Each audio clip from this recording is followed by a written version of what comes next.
Ei, vamos falar um pouco do final dos tempos? Shalom, meus amados, eu sou o pastor Maurício Bucão Souza e venho aqui para meditarmos um pouquinho no livro de Noé. É um livro que todo mundo conhece, a história da Arca de Noé. Noé recebeu uma palavra do Senhor e ele passou 120 anos, gente. Eu fico imaginando aqui, tentando entrar na história, chamando o povo a entrar naquela arca, porque Deus tinha dado uma palavra que iria destruir a terra. Por quê? Porque estava tudo corrompido. Deus disse que estava todo mundo corrompido, mas ele achou graça em Noé. E ali, gente, eu imagino Noé indo nas mesas, nas praças e chamando a população, dizendo: venham, entrem na arca se quiserem viver. Olha, Deus vai destruir o mundo, entrem na arca. Mas cada um tinha os seus afazeres. As pessoas estavam indo para as festas, outros preocupados com dinheiro, outro preocupado em satisfazer os desejos da carne, mas ninguém dava atenção ao dilúvio que viria. Ninguém dava atenção àquela palavra que o Senhor entregou ao profeta dele, Noé. E ali é interessante porque o dilúvio veio. E quando o dilúvio veio, a palavra vai dizer que Noé, sua mulher, os filhos, as mulheres dele, ou seja, toda a família foi colocada na arca. E o dilúvio veio e a arca saiu. E quem estava fora morreu. Por que essa passagem é importante? Talvez essa seja uma das passagens mais importantes de toda a Bíblia, sabia?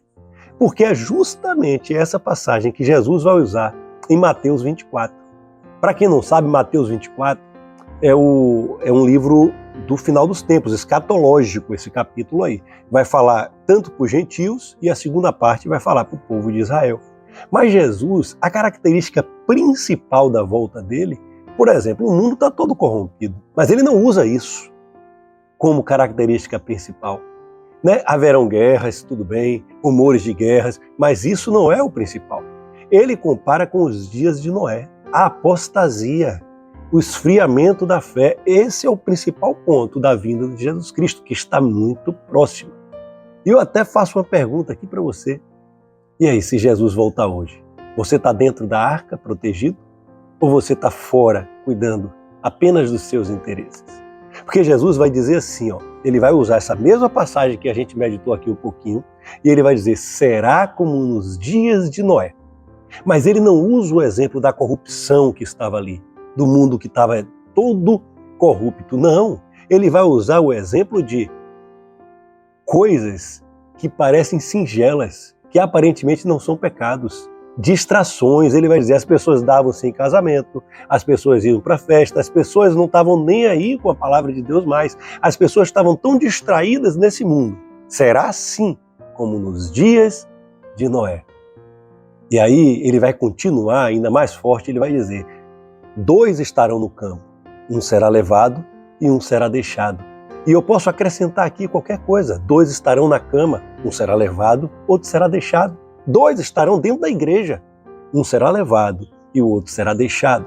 E aí ele termina dizendo: veja o pai de família, se ele soubesse a que horas o ladrão ia roubar a casa, não iria ele se preparar para isso? Perceba, amados, eu posso meditar aqui com vocês sobre muitos assuntos, eu posso ir por vários pontos nessa passagem que ela é riquíssima, mas eu queria pegar um só: a preocupação de Jesus com a família. E isso aqui que eu quero deixar bem claro nessa palavra: não desista da sua família. Eu vou repetir: não desista da sua família. Noé, ele saiu chamando todo mundo, ninguém veio entrar na arca, mas a sua família ele colocou inteira na arca. Ele lançou a palavra para todos, mas nem todos queriam, mas a sua família ele salvou inteira. E é isso que eu quero falar para você. A promessa de Jesus Cristo em Noé não foi prosperidade material. Não foi você não entrar na igreja e eu quero a minha bênção. Não. Foi a promessa de salvação. O que é que a gente está desprezando aí, gente? Porque o que é mais importante hoje, principalmente hoje, no final dos tempos, é a gente garantir a salvação. A arca significa nosso Senhor Jesus Cristo. E a arca vai fechar as portas. O dia da misericórdia vai acabar quando ele voltar e arrebatar a sua igreja. Ah, pastor, mas o senhor acabou de dizer que Jesus Cristo disse: um será levado e o outro será deixado.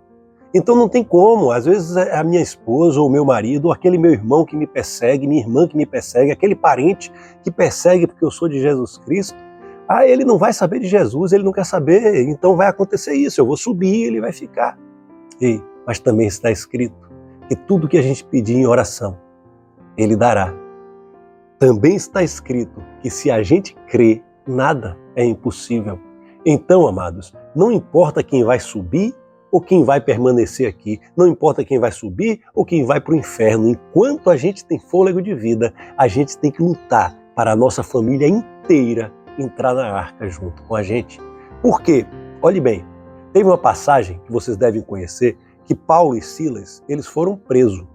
E aí o carcereiro pegou eles, além de arremessar dentro da prisão, amarrou as suas mãos em pés num tronco. Imagine a cena.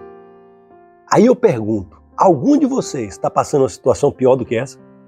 De estar jogado dentro de uma cadeia, com as mãos e pés amarrados num tronco. Ou seja, liberdade completamente zero e não podiam fazer nada. Agora, o que a gente faria numa situação dessa? Porque eu vou dizer o que eles fizeram. Eles louvaram ao Senhor. Eles adoravam ao Senhor. A palavra diz que veio um terremoto no meio da adoração e quebrou as correntes não só deles, como de outros presos. As portas da cadeia se abriram e o carcereiro ia se matar. E aí Paulo dá um grito e diz assim, não se mate, a gente está aqui, a gente não fugiu não, porque em Roma ele ia ser morto, porque deixou as pessoas fugirem, então ele já ia economizar o tempo.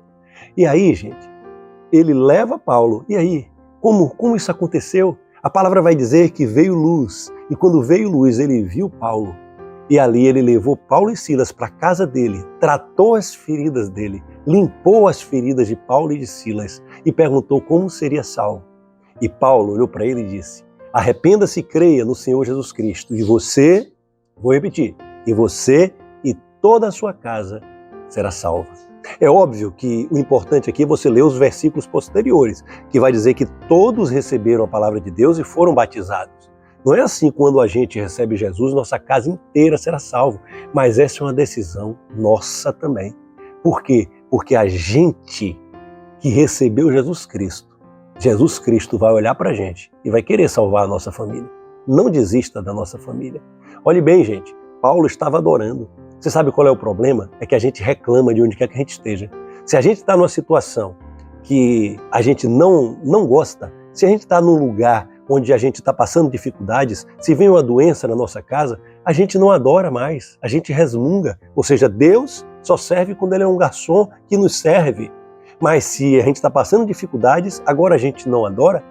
Não. Se Paulo e Silas agissem como a maioria de nós, aquele carcereiro e sua família era mais uma família no inferno. Mas porque eles adoram em qualquer circunstância, Deus usou eles. Deus quis que eles estivessem naquele lugar para salvar uma família inteira.